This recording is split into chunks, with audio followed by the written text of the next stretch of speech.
Welcome back to Capitol Review. I'm Mark Hall. We head to the Middle East, where the U.S. launched new airstrikes on Iran, responding to a foiled Iranian attack on U.S. assets earlier in the week.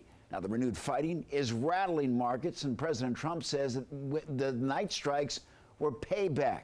The renewed fighting is ending hope of a negotiated peace deal, even as the White House says it's still open to talks. Democrats say the White House still has no plan or strategy to end the war. All 5 rockets were knocked down to the ground, but they nevertheless took a shot, so it's our turn. Hopefully they'll land an outcome or a solution there in the near future. Our service members are facing down barrage after barrage of Iranian missiles. It is unclear when the U.S. will resume direct talks with Iran. Joining us is Dr. Majid Sadeghpour, a human rights activist and political director of the Organization of Iranian American Communities with more than 40 chapters across the U.S. Dr. Sadeghpour, thank you so very much for joining us on Capitol Review. Thank you. Thank you for inviting me. Well, a question. Is the U.S. debate on Iran too focused on military action and diplomacy while overlooking the Iranian people and the pressure for change from within? I think the answer to that question is yes. And really for the past nearly 50 years, the primary approach towards the regime in Iran has been either appeasement of the regime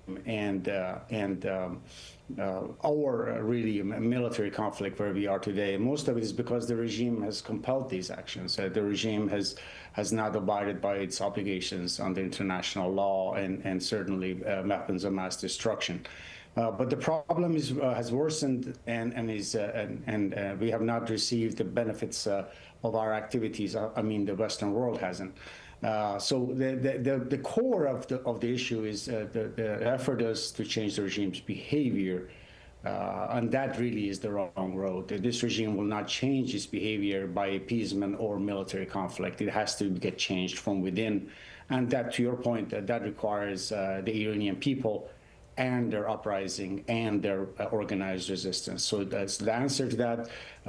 The global problem on Iran is the Iranian people. Yes. Dr. Sadeghpour, how much of Iran's current strategy is driven by external threats versus concerns about unrest among its own population?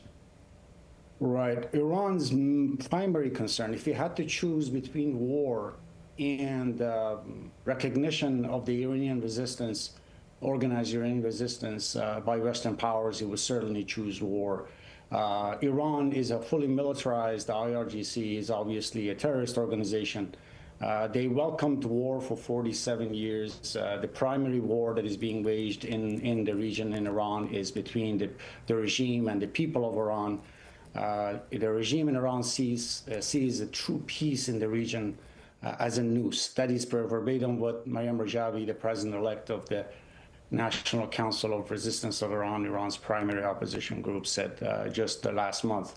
The regime sees a true peace because as a threat, because it has to face the population. It is the unrest it is trying to reignite, and it needs wartime environment for its survival, unfortunately. Dr. Sadeghpour, what policy options does the U.S. have at this point, and which are most likely to influence Iran's behavior? I think the status quo is not acceptable. The regime in Iran cannot accept peace. The United States does not want war. The current environment of the Strait of Hormuz and the pressures on the global economy is not sustainable. War will not totally unpeel this onion in the Ayatollah's regime. The only way to get at the core problem is to change the regime in Iran, and the Iranian people have an organized resistance that has been fighting this regime, led by the National Council of Resistance of Iran, have qualified leadership in Maryam Rajavi, and they're the ones who need our political support, Western political support, and that's precisely what we will be doing next month in September 22nd and 23rd, outside the UN, protesting the Iranian regime and calling for the international community to support the Iranian resistance in their effort to do what the Iranian people are dying for, which is to achieve regime change. That is the untapped power in the present environment, the policy void that needs to be filled. regime change is so complicated. That doesn't happen overnight. How do you get that done? I think in the present environment, the global community has not yet accepted the idea that regime change should occur in Iran. We still want the regime in Iran to change behavior. I think accepting the Iranian people's desire to overthrow this regime and accepting the fact that regime change must occur in Iran, I think that political message to the people of Iran will be significant in making the fight that is already ongoing inside the streets of Iran a more viable one and favoring the people of Iran. Iran has the highest per capita execution rate in the world. Iran executed more than 80% of all those people who have been put to death on earth in 2025, and more so this year, in large part because those casualties are from people fighting the regime with bare hands. I think the international community owes it to itself, if not to the people of Iran, to actually support that war, the people of Iran who are engaged in that war. And political support is what we are asking for, not military or boots on the ground.